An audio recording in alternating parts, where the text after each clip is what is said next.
Hi there. Well, I remember. I wonder if you can remember much about your first paid job from school.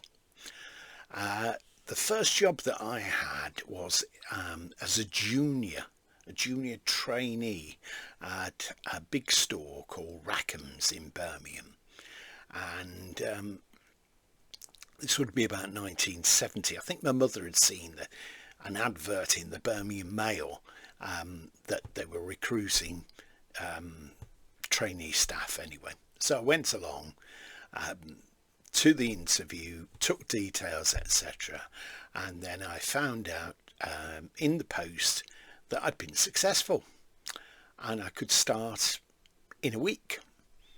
So I started on there, and the first department I was on was light fittings. They used to do chandeliers and all sorts of things, and I used to be on the sales floor sometimes talking about things I didn't know what the heck I was talking about probably, and then I would be in the back with this older gentleman. I can't remember what his name was. I think he was called Charlie or something.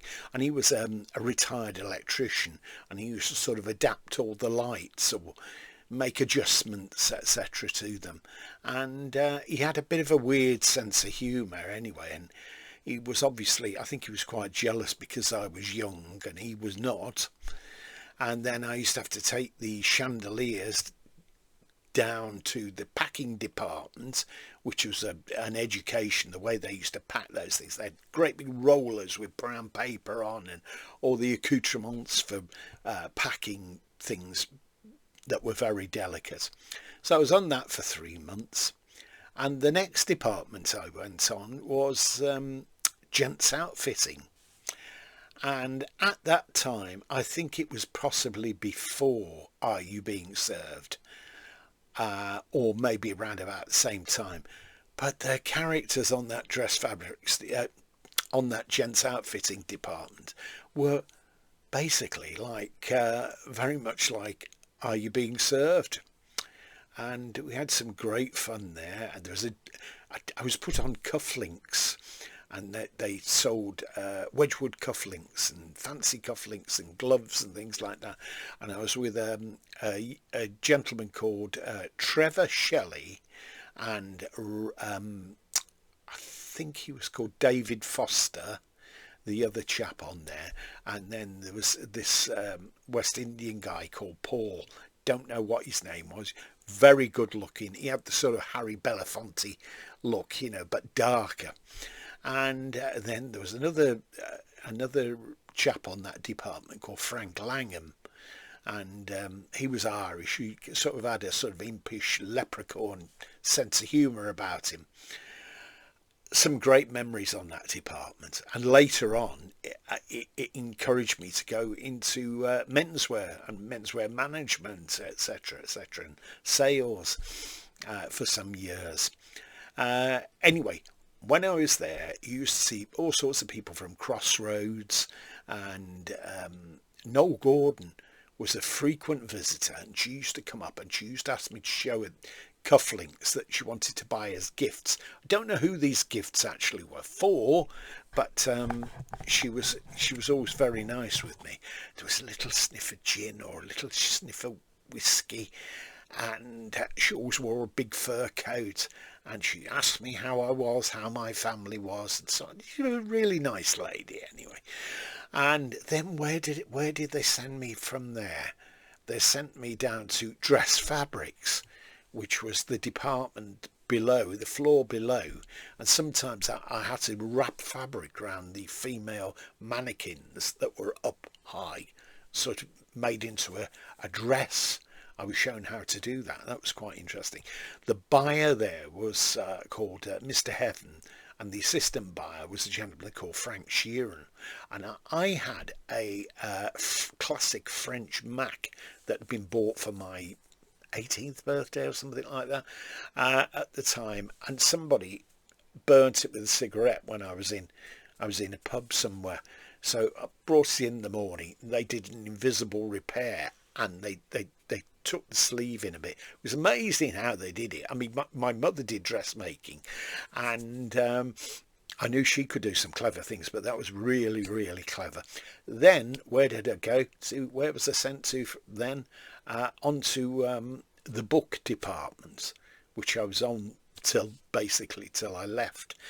And that was very interesting, and people coming in signing books, that was selling books. That was very interesting. There's a man called John Hamilton that was the buyer on that. Very interesting gentleman. Then there was a lady called Rita, and I've forgotten the other lady, what she was called now. Edna, that's it, Edna. Real characters anyway. I stayed on that for some time, but we used to have to go for day release to this awful college on Broad Street in Birmingham, and we started at 9 a.m. in the morning, and we finished at 9:30 at night, which I thought was a bit much considering we were only paid till 5:30, and that was all about fabrics. We didn't really need to know that. And the other thing, which was maths and English. I'd done 5 years at senior school, and I didn't need any education in those things. But I think it was possibly for Rackham's to claim back money. Anyway, the chap who was head of personnel, etc., he was called Mr. Brooke Hughes, and you could at one time you could only wear white shirt, and then they gave in a bit and let you wear pastel shirts. You had to wear black shoes. That was the other part. You had to wear black shoes, and he'd come round, and sometimes he'd try and catch you out. Still, I really did aggrieve me, this thing with the day release. So I ended up not going certain times. So I got a warning, and I explained the predicament. They weren't going to let me get off with that because everybody would be at it. I don't know if you got a certificate at the end or what, but it was all pointless anyway. And the English teacher, he saw me in a pub years later, and he said, you know more about English than I do, and I've got a degree still. Anyway, I got the bullet from Rackham's. They gave me a warning, and then they fired me. So that was that. But I basically demanded a meeting with Mr. Brooke Hughes, and I explained to him what my grievances were. He listened to it, but of course it didn't make any difference. When you were at Rackham's, anybody that worked there will remember this little blue badge that we all had to wear on our suits, and when you finished, I think I started off being paid £7 odd, and then it rose to about £9. But you had to wear this, and if you didn't, you could be in trouble with Mr. Brooke Hughes. When you left, you had to hand the badge in. And I was looking at the Rackham's site, the Rackham's group, the other day, and people were saying they'd still got their badge, so they'd obviously not handed it back in. And then I saw one of these up for sale on eBay, so I thought, I'm going to have to buy it. So I purchased it with postage, £6.50. Brings back lots of memories anyway, and this is something that I shall cherish along with all my other badges for one thing and another. Okay, hope you've enjoyed this. If you've got any Rackham's memories, please leave some comments, and I'd like to read them.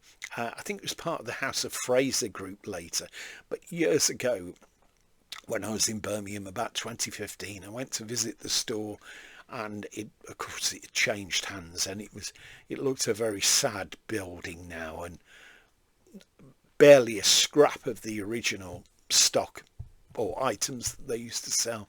It was in a really sorry state, but there.